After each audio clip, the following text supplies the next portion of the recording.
ಭಾರತದ ಖ್ಯಾತ ಬ್ಯಾಡ್ಮಿಂಟನ್ ತಾರೆ, ಒಲಿಂಪಿಕ್ಸ್ ಪದಕ ವಿಜೇತೆ ಸೈನಾ ನೆಹ್ವಾಲ್ ಅವರು ಸ್ಪರ್ಧಾತ್ಮಕ ಬ್ಯಾಡ್ಮಿಂಟನ್ಗೆ ಕಾಯಂ ವಿದಾಯ ಹೇಳಿದರು.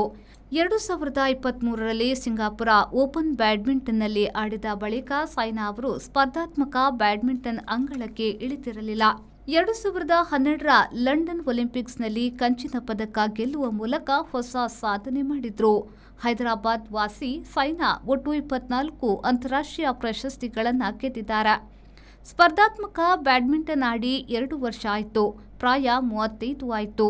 ಇನ್ನು ಸ್ಪರ್ಧಾ ಕಣದಲ್ಲಿ ಕಾಣಿಸಿಕೊಳ್ಳುವುದು ಅಸಾಧ್ಯ ಎಂದೇ ಹೇಳಬಹುದು. ದಿನಕ್ಕೆ 7-8 ಗಂಟೆಗಳ ಕಾಲದ ಅಭ್ಯಾಸ ಬೇಕಾಗುತ್ತದೆ. ಹಾಗಾಗಿ ವಿದಾಯ ಹೇಳಿದ್ದೇನೆ ಎಂದು ಅವರು ಹೇಳಿದರು. ನಡುವೆ ಗಾಯದ ಸಮಸ್ಯೆ ಎದುರಿಸಿದ್ರು.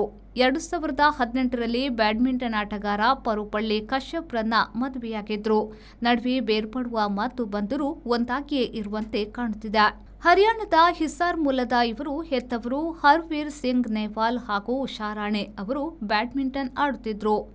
2012ರ ಲಂಡನ್ ಒಲಿಂಪಿಕ್ಸ್ನಲ್ಲಿ ಕಂಚಿನ ಪದಕ, 2015ರ ಜಕಾರ್ತಾ ವಿಶ್ವ ಚಾಂಪಿಯನ್ಶಿಪ್ನಲ್ಲಿ ಬೆಳ್ಳಿಯ ಪದಕ, 2017ರ ಗ್ಲಾಸ್ಗೋ ವಿಶ್ವ ಚಾಂಪಿಯನ್ಶಿಪ್ನಲ್ಲಿ ಕಂಚಿನ ಪದಕ, 2016 ಹಾಗೂ 2024ರ ಉಬರ್ ಕಪ್ ಕಂಚು, ಕಾಮನ್ವೆಲ್ತ್ ಗೇಮ್ಸ್ಗಳಲ್ಲಿ 3 ಚಿನ್ನ, 2 ಬೆಳ್ಳಿ, 1 ಕಂಚು, ಏಷ್ಯನ್ ಚಾಂಪಿಯನ್ಶಿಪ್ನಲ್ಲಿ 3 ಕಂಚಿನ ಪದಕ, ಬಿಡಬ್ಲ್ಯೂಎಫ್ ವಿಶ್ವ ಟೂರ್ 1 ಪ್ರಶಸ್ತಿ, 3 ಬಾರಿ runner of, BWF super series 10 ಬಾರಿ ಕಿರೀಟ, 5 ಸಲ runner of, BWF grand free 10 ಪ್ರಶಸ್ತಿ, ಒಮ್ಮೆ ರನ್ನರ್ ಆಫ್ ಎಂದು ವೃತ್ತಿ ಜೀವನದಲ್ಲಿ ತೃಪ್ತ ಸಾಧನೆ ಮಾಡಿದ್ದಾರೆ ಸೈನಾ ನೆಹ್ವಾಲ್.